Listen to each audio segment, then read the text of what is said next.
शारीरिक शिक्षक संघ संघर्ष समिति सिरसा एवं पीटीआई भर्ती 2010 के बैनर तले आज वर्ष 2010 में लगे पीटीआई अध्यापकों की सेवा बहाली के लिए शहर में रोष प्रदर्शन किया गया। इस रोष प्रदर्शन को विभिन्न अन्य संगठनों ने भी अपना सहयोग दिया था। यह रोष प्रदर्शन क्षेत्र के गांव माधो सिंगाना से शुरू होकर मल्लेका, उमेदपुरा, मैनाखेड़ा, भुरटवाला, पौड़का व सुरेरा से होता हुआ एलनाबाद शहर में प्रवेश हुआ। बाद में सिरसा बाईपास रोड से एलनाबाद शहर के उधम सिंह चौक, टिब्बी अड्डा, देवीलाल चौक, गांधी चौक, पमेरा चौक व पंचमुखी चौक होते हुए शहर की अनाज मंडी में पहुंचा, जहां इन बर्खास्त पीटीआई अध्यापकों ने प्रदेश की मनोहर सरकार के खिलाफ जोरदार नारेबाजी की। वहीं सरकार से बर्खास्त पीटीआई अध्यापकों की शीघ्र बहाली की मांग भी की। प्रदर्शनकारियों को संबोधित करते हुए वक्ताओं ने कहा कि सर्वोच्च न्यायालय का लिखित फैसला है कि पीटीआई भर्ती 2010 में लगे किसी भी अध्यापक के दस्तावेजों में किसी प्रकार की त्रुटि नहीं पाई गई है, फिर उन्हें नौकरी से क्यों निकाला गया है। उन्होंने कहा कि नौकरी से निकाले गए 1983 पीटीआई अध्यापक इस भर्ती की जांच सीबीआई से करवाने की बार बार मांग कर चुके हैं, लेकिन मौजूदा सरकार सीबीआई की जांच से डर रही है, जिसका खामियाजा 1983 परिवारों को भुगतना पड़ रहा है। उन्होंने कहा कि वे निर्दोष होते हुए भी उस अपराध की सजा भुगत रहे हैं जो उन्होंने किया ही नहीं है। वे अन्याय, अत्याचार व राजनीतिक स्वार्थ का शिकार हुए हैं।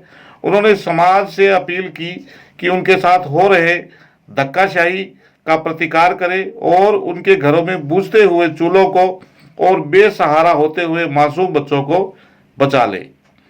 उन्होंने सरकार से किसानों और कृषि विरोधी अध्यादेश को रद्द करने, डॉक्टर स्वामीनाथन आयोग की रिपोर्ट को लागू करने, किसानों व मजदूरों को कार्य मुक्त करने, किसानों के लिए बिजली मुफ्त दिए जाने, बिजली का निजीकरण न किए जाने, बिजली एक्ट 2020 को खत्म किए जाने, बढ़ाई हुई खाद, बीज, कीटनाशक व पेट्रोल डीजल की कीमतों को आधा किए जाने, श्रम कानूनों को पूर्ण रूप से लागू करने, ठेका प्रथा पर रोक लगाने, मनरेगा का दायरा बढ़ाने, सार्वजनिक वितरण प्रणाली को मजबूत व सही किए जाने, उच्च स्तर की शिक्षा को निःशुल्क किए जाने, तमाम युवाओं को योग्यता के अनुसार स्थायी रोजगार दिए जाने, सरकारी विभागों में की जाने वाली भर्तियों पर रोक हटाए जाने, रोजगार के लिए आवेदन पत्र की फीस को समाप्त किए जाने, फीसों में की जा रही बढ़ोतरी को वापस लिए जाने,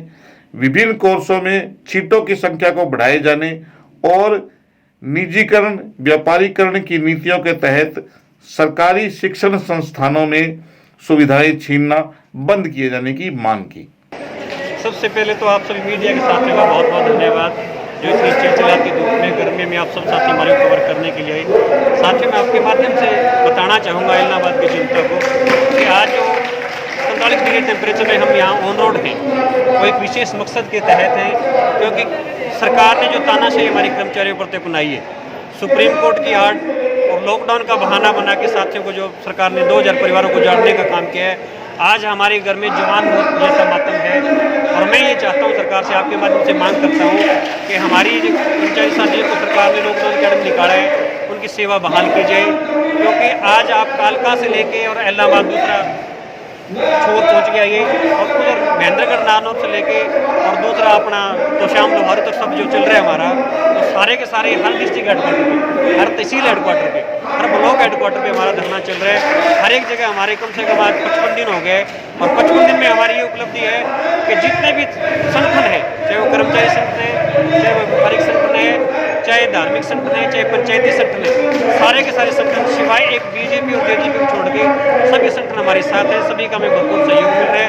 और आपको ये बता देना चाहता हूँ, सिरसा जिला में 167 पंचायतों का हमें सहयोग मिल रहा है, और हरियाणा की जितनी खाप पंचायतें सभी का हमारे को समर्थन मिला है। आज हमारा यहाँ इलाहाबाद में आने का एक विशेष मोटिव था, क्योंकि कल जींद में हमारे साथी शांतिपूर्वक धरना प्रदर्शन कर रहे थे। पुलिस प्रशासन ने, हमारे गरंगी राम जी हैं, बिलियन खाप के प्रधान हैं, उन पे तेल डाल के षड्यंत्र के उनको जलाने का एक हमारा धरना फेल करने के लिए हमारा धरना प्रचार फेल हो जाए, इसके लिए उन्होंने वहाँ ड्रामा किया। उस ड्रामे की एवज के में जो है ना पुलिस प्रशासन ने हमारी जो महिलाएं वहाँ प्रदर्शन कर रही थी उनके कपड़े फाड़े, उन पर लाठीचार्ज किया, उनसे दुर्व्यवहार किया, उनसे गाली गलौज किया। उसके विरोध में हम यहाँ इलाहाबाद में धरना देने के लिए आए। और मैं आप सभी साथियों को विशेष रूप से धन्यवाद दूंगा कि आपने हमें इतनी चिलचिलाती धूप में, इतनी गर्मी में कवर किया। आप सबका बहुत बहुत धन्यवाद। नमस्कार जी, मेरा नाम रोहित लिम्बा है और मैं 1983 पीटीआई में से पीड़िता हूँ एक। और हरियाणा सरकार ने सुप्रीम कोर्ट का, माननीय सुप्रीम कोर्ट की आड़ लेकर हम 1983 पीटीआईओं का जो है रोजगार छीन लिया है। हम सुप्रीम कोर्ट से हारे नहीं है, सुप्रीम कोर्ट से हरियाणा सरकार हारी है। हम आज जन जन को बताना चाहते हैं कि हमारे साथ जो 2010 के पीटीआई जो है उनके साथ हरियाणा सरकार ने बहुत ही नाइंसाफ़ी की है। जिस टाइम ये कोरोना जैसी महामारी चल रही है उसके अंदर हरियाणा सरकार को तो रोजगार देना चाहिए, लेकिन उन्हें रोजगार और हम सरकार की जो गलत नीतियां हैं, जो जनता के खिलाफ और कर्मचारियों के खिलाफ गलत नीतियां हैं, हम उसका डटकर विरोध करेंगे और आम जनता से भी हमें पूर्ण सहयोग मिला है। धन्यवाद सर। वर्तमान सरकार सर सिर्फ झूठ की राजनीति कर रही है। हम सुप्रीम कोर्ट में हारे नहीं थे, हमें हराया गया था। सरकार पूरे हरियाणा में नहीं, मैं भारतवर्ष में कहूँगा, पूरे भारतवर्ष में झूठ की राजनीति कर रही है। हमारे कोर्ट में जब सुप्रीम कोर्ट में न्यायाधीश ने पूछा कि आपके पास क्या और वैकेंसी है, हरियाणा सरकार ने साफ झूठ मना कर दिया कि हमारे पास और वैकेंसी नहीं है। जबकि हम 1983 पीटीआई में से भी 400 पीटीआई प्रमोट होकर डीपी बन चुके थे, उनके पास 400 पोस्ट वैकेंट थी, फिर भी सरकार ने झूठ बोला। और जिस टाइम हमारी भर्ती हुई 2006 में, उस टाइम 24 से 25 कैटेगरी में भर्ती हुई गई थी, जिसमें C&B कैडर जो हमारा था उसकी 6 अलग अलग कैटेगरी थी। उनका और हमारा सेम क्राइटेरिया था। जब जज साहब ने पूछा कि आपका क्या सेम क्राइटेरिया C&B के लिए अपनाया गया है, तो हरियाणा सरकार ने गलत जवाब दिया कि नहीं, C&B में और पीटीआई भर्ती में अलग अलग क्राइटेरिया अपनाया गया, जबकि हमारा सेम क्राइटेरिया था। हमें हराया गया था सुप्रीम कोर्ट में एक झूठी एफिडेविट देकर सरकार के द्वारा, जिसकी हम घोर निंदा करते हैं। और हम 1983 पीटीआई, सिरसा जिला से 87 पीटीआई, और हम 1983 में से 38 साथी हमारे मर चुके हैं। वो मर क्यों चुके हैं? क्योंकि 10 साल से वो मानसिक पीड़ा झेल रहे थे। आज उनकी विधवाओं को, जो कि पूरे भारत में एक पहली बार, भारत के इतिहास में पहली बार हुआ है, किसी विधवा महिला की पेंशन काट ली गई है।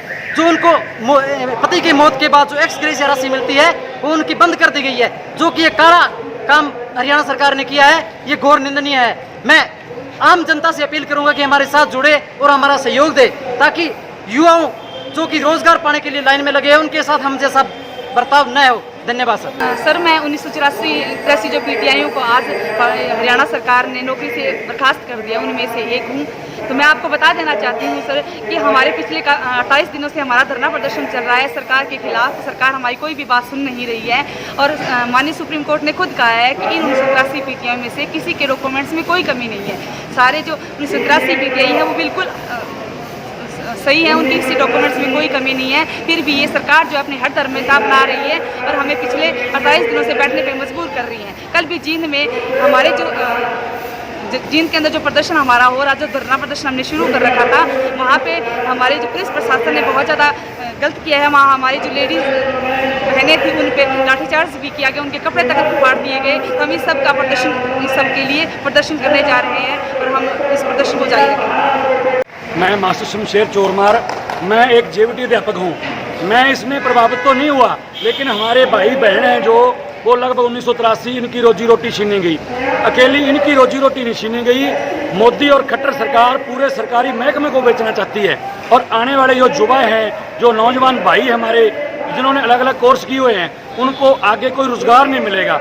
और हम खट्टर सरकार को चेताना चाहते हैं कि जिस तरह से हमने आज 10 काम किए हैं, कल भी हमने रानिया के 8-10 काम किए थे। पूरे हरियाणा में हम 1000 गांवों को कवर कर चुके हैं और आने वाले दिनों में हम पूरे 7000 गांवों में जाएंगे।